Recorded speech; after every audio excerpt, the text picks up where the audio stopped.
Hello everyone, good morning. आज हम पढ़ेंगे फोर्थ चैप्टर मानचित्र।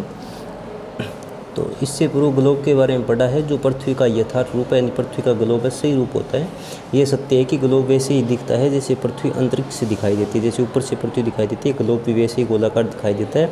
इसके साथ ही ग्लोब की कुछ कमियां भी है, जैसे एक स्थान से दूसरे स्थान पर ले जाना कठिन होता है क्योंकि इसका आकार बड़ा होता है। ग्लोब पर हम शहरों, देशों यानी स्थानों की तुलना एक ही समय में नहीं कर सकते।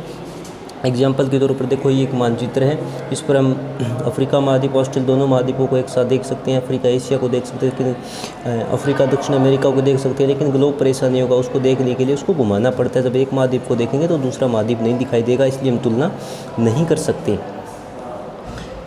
इस उद्देश्य पूर्ति के लिए हमें ग्लोब को घुमाना पड़ता है। यदि हमें एक निश्चित शहर में एक निश्चित स्थान की स्थिति का पता करना हो तो ग्लोब उपयोगी साबित नहीं होता है।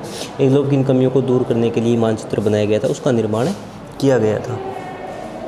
मानचित्र, मैप शब्द जो है वो मानचित्र या मानचित्र लैटिन भाषा के मैपा से लिया गया, जिसका अर्थ होता है कपड़ा, क्योंकि इसलिए नाम दिया गया। पहले जो मानचित्र कपड़े या चमड़े बनाए जाते थे, कागज़ का आविष्कार नहीं हुआ था।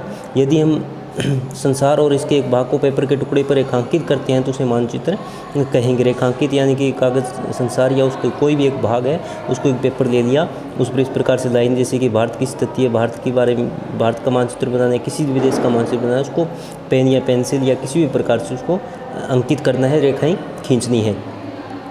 मानचित्र पृथ्वी का या पृथ्वी के पृष्ठभाग एक समतल और प्रतीकात्मक दर्शन है। इनके पृष्ठभाग का समतल और प्रतीकात्मक प्रतीकों के सहायता से मानचित्र के बारे में दर्शाया जाता है। इस प्रकार पैमाने के अनुसार ये मानचित्र की डेफिनेशन शुरू होती है कि पृथ्वी की सतह या इसके किसी भाग को किसी समतल धरातल पर रेखांकित करना यह मानचित्र कहलाता है। डेफिनेशन याद करनी है, मानचित्र का इतिहास बताना है। मानचित्र कोई नई अवधारणा नहीं है, बल्कि एक पुरानी अवधारणा है।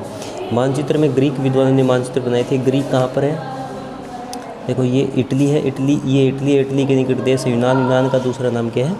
ग्रीक है। प्राचीन समय में ग्रीक विद्वानों ने मानचित्र बनाए। ग्रीक विद्वान क्लॉडियस टोलेमी ने मानचित्र बनाने के विज्ञान का आविष्कार किया था। अब इसका नाम है टोलेमी लिखना है, सिर्फ टोलेमी लिखना है, क्लाउडियस नहीं याद करना है, क्योंकि आपको इतना बड़ा नाम याद है नहीं होगा। इन्हें मानचित्रीय विज्ञान का पिता भी कहा जाता है, क्योंकि इन्होंने मानचित्र बनाने की शुरुआत की थी। मानचित्र बनाने का विज्ञान कार्टोग्राफी कहलाता है। विभिन्न मानचित्रों पर आधारित पुस्तकों एटलस कहते हैं। एटलस हम लाते हैं तो उसमें विश्व, किसी देश, उसके स्टेट, डिस्ट्रिक्ट सभी के मानचित्र होते हैं, इसलिए मानचित्रों पर आधारित पुस्तकों एटलस कहते हैं। राजनीतिक, भौतिक, विषयक, राजनीतिक में किसी देश की सीमाओं, राज्य की सीमाओं के मानचित्र होते हैं। भौतिक में पर्वत, पठार, मैदान, नदियाँ आदि के चित्र होते हैं। विषयक में किसी एक विशेष उद्देश्य के लिए मानचित्र बनाया जाता है, जैसे कि वर्षा को दिखा दिया, यहाँ पर सड़क मार्ग दिखा दिया, रेल मार्ग दिखा दिया, वहाँ की जलवायु दिखा दी। विषय विशेष के लिए मानचित्र बने जाते हैं, वो विषय के अंतर्गत आते हैं। मानचित्र के लाभ क्या है?